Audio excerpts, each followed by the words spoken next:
Hold up. Hey guys, it is Tristan with NewsStand, and today I want to talk a little bit about Arkham Asylum, or it is soon to be named Arkham Tower, and reformation of that site, and if that is even possible, or if the people that are in Arkham even have the ability to be reformed.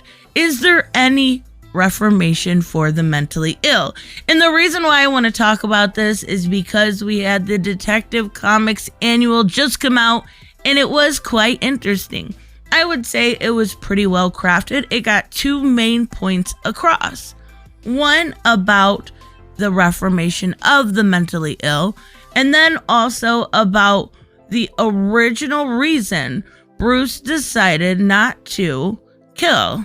And that, I think, was amazing. And I want to mention here, but I want to give you fair warning, if you have not read the new Detective Comics annual or just simply don't care, okay, we're going to talk about that. And then we're going to go into the idea of Arkham Asylum.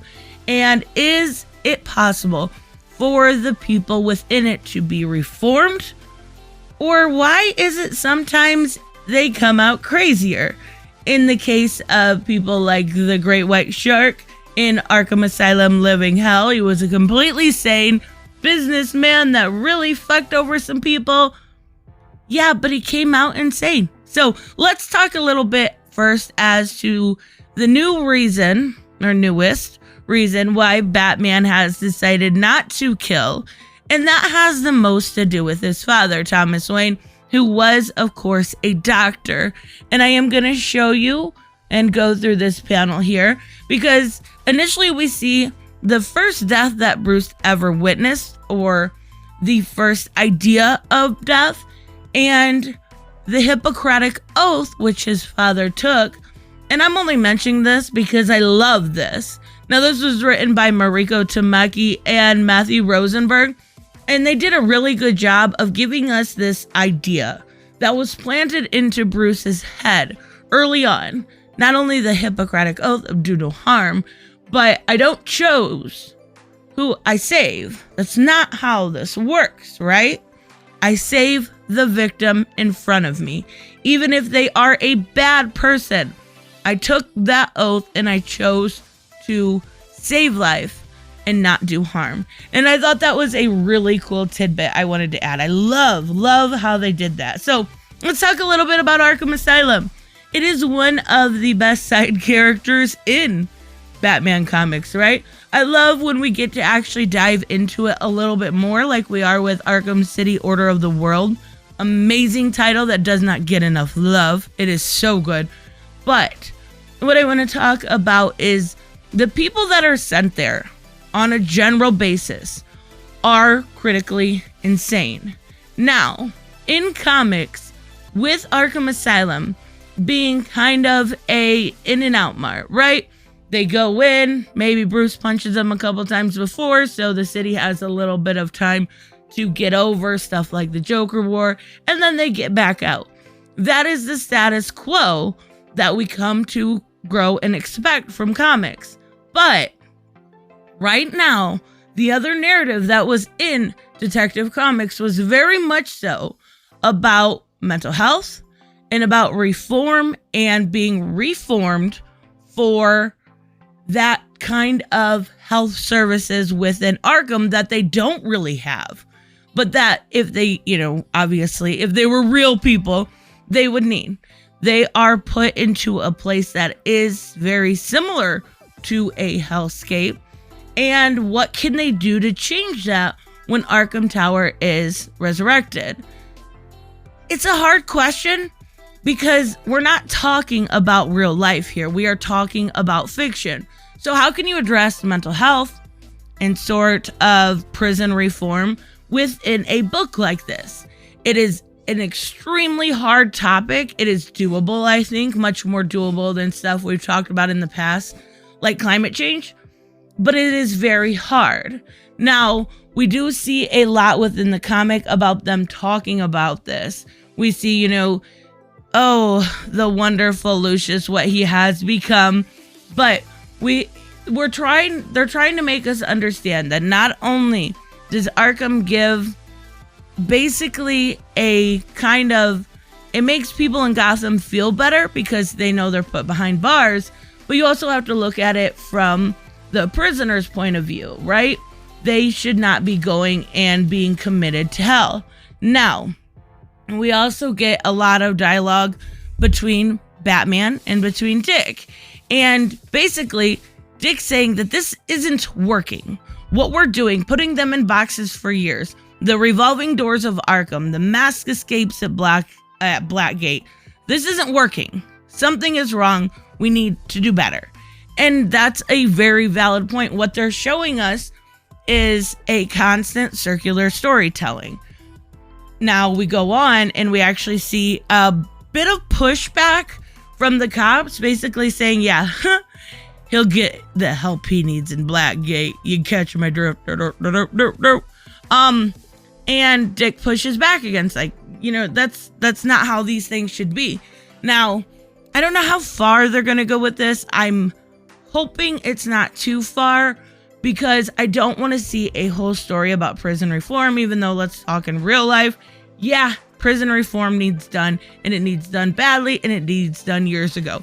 There is no reason why people with petty drug charges should be in prison for longer than pedophiles or murderers or something along those stands. That's a whole nother conversation.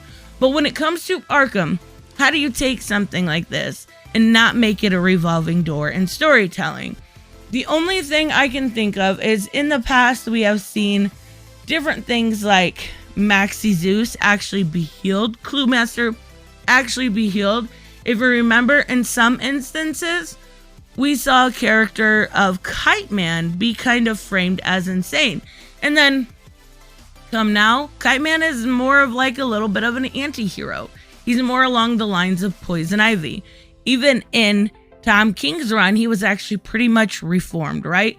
So I don't think you can do a rehab when it comes to the big characters. You can't take Scarecrow, who just came off of this massive event, put him in Arkham, and in a year's time say he is reformed and put him back in society. You just can't.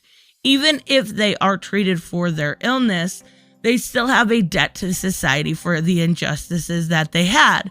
But you can take smaller characters, lower hanging fruit, and use them as that talking point to show where they have gone wrong in a small instance and actually make them better in a way, right? So I do think it is possible to show that reformation, but I'm not exactly sure how Mariko Tamaki is going to go about it. Now, we did get a little bit when it comes to these lost children, and I think that's another clever way to go about this storyline. So it does seem like all of the children that were young when their parents were sent to Arkham were lost, right? There was nothing for them. They were homeless. They were on the street. And it looks like we're going to see a little bit of that storyline.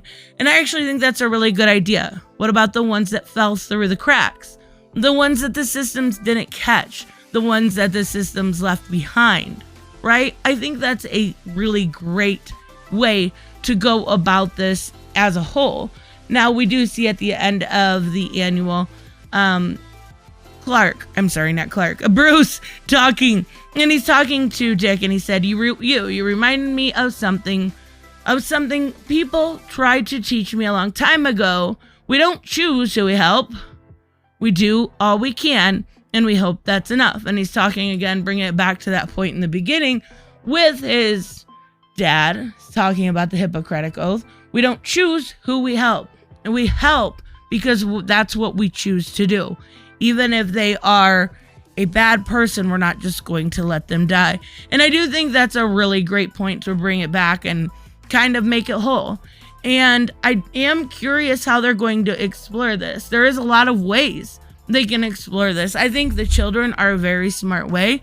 I think actually going to the trouble to talk about mental health in a comic book can be done. But I want to warn Mariko Tamaki of one huge scar across all DC fans right now, and that is Heroes in Crisis.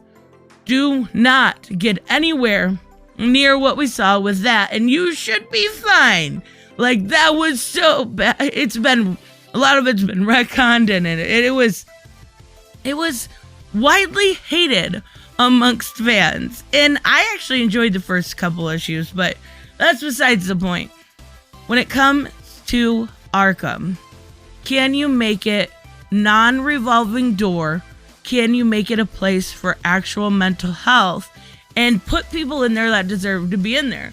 There are characters that are put in there for no reason, that are not insane. Poison Ivy is far from insane, but it is the only thing that can hold her. So what do you do in that sort of situation? And I think that's why they're going to build the tower.